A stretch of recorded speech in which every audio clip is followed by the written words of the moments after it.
Sveiki visi žiūrintys opozicijos televiziją, čia Seimo pulsas, aš Dovilas Petkus, šalia manęs Lietuvos valstiečių ir žaliųjų sąjungos frakcijos seniūnė Aušrinė Norkienė. Ponia Aušrinė, iš tikrųjų išskirtinė tokia prieškalėdinė savaitė Lietuvos parlamente, turim apkaltų savaitę, apkalta yra paskelbta ir vyks dėl Petro Gražulio, taip pat dėl Vytauto Gapšio, kuris buvo nuteistas žymiojo korupcijos byloje. Kas čia per apkaltos ir kokia bus jūsų frakcijos pozicija šiuo klausimu? Tikrai taip, ne tik, kad ši Seimo jau sesija yra tokia, kur turbūt daugiausiai apkaltų, bet per visą nepriklausomybės laikotarpį nėra buvę turbūt tiek iš viso apkaltų, kiek mes turėsime šią vieną savaitę. Aš tik noriu paminėti, kad taip, dvi apkaltos yra dėl to paties Seimo nario, tai yra Petro Gražulio.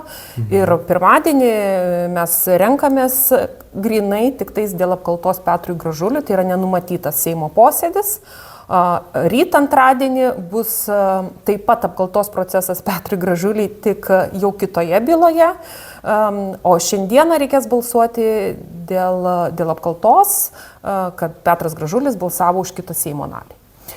O ketvirtadienį tai planuota apkalta, kaip jūs jau ir minėjote, nuteistam darbo partijos Seimo nariui Vytautui Gapšiui. Kuris nori beje jungtis iš kalėjimų vienutės, ar ne, kiek girdėjau prie posėdžio komiteto? Taip, kad žinote, komisijos komitetai iki šiol posėdį galima dalyvauti nuotoliu, tai aš, kiek žinau, jis tokį norą buvo pareiškęs.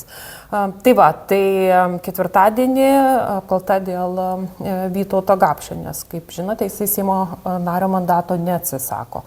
Tai tokia ir darbinga savaitė, ir pilna apkaltų procesų, dėl kurių iš tikrųjų seniūnų sueigoje praėjusią savaitę daug diskutavome, ar tai turėtų vykti slapta. Iki šiol visos apkaltos, kiek yra vykusios Seime, jos visą laiką buvo slaptų balsavimų. Šį kartą jos vyksta atvirai, ar ne? Tai pakeliant rankas tai vyksta Seime. Seimo pirmininkės pirmasis pavaduotojas Jurgis Razma po mūsų diskusijų lyg ir ramino opoziciją, nusiraminkite, padarysime slaptą, jeigu jums to reikia. Keistas požiūris, bet pažiūrėsime šiandieną, kaip tai vyks. Pone Aušrinė, iš tikrųjų susidaro toks įspūdis ir jūs buvot paminėjus, kuomet kalbėjote apie savo frakcijos poziciją, kodėl nenorit dalyvauti šiame politinėme šou.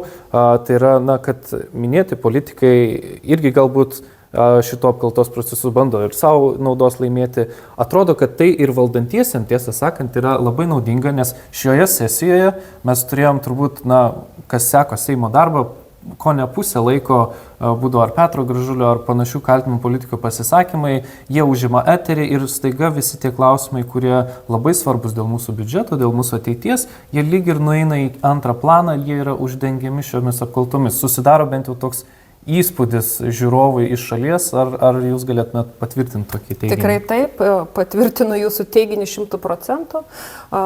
Tenka tik apgailestauti iš tikrųjų, kad nesprendžiame rimtas valstybės problemas, o kalbame iš tikrųjų apie Seimo narius Petrą Gražulį, Remigijų Žemaitaitį, dabar jau Vytautą Gapšį.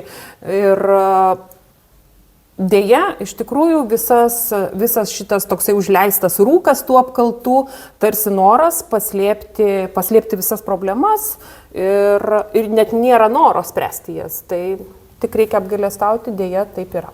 Reikia bent jau palinkėti Seimui efektingo darbo artėjančių sesijų, ar ne, užbaigus ir šią. Tikrai taip, bet visi gąsdina, kad bus daug rinkimų, bet normalu, tie rinkimai jie aišku įvyks, ateis ir nereikia irgi dangstytis, jeigu ir aštriau politikai pasisako. Tai manau, kad iš tikrųjų tai nėra paseka to, kad bus rinkimai. Politiko darbas kalbėti, siūlyti, kritikuoti, reikšti nuomonę, tai manau, tai normalus darbas. Ačiū Aušrinė šiandien jums už komentarą. Priminsiu, kad apie apkaltų savaitę Seime kalbėjome su Lietuvos valstiečių ir žaliųjų sąjungos frakcijos seniūnė Aušrinė Norkienė. Laidą vedžiau aš Dovilas Petkus ir iki kitų kartų. Iki.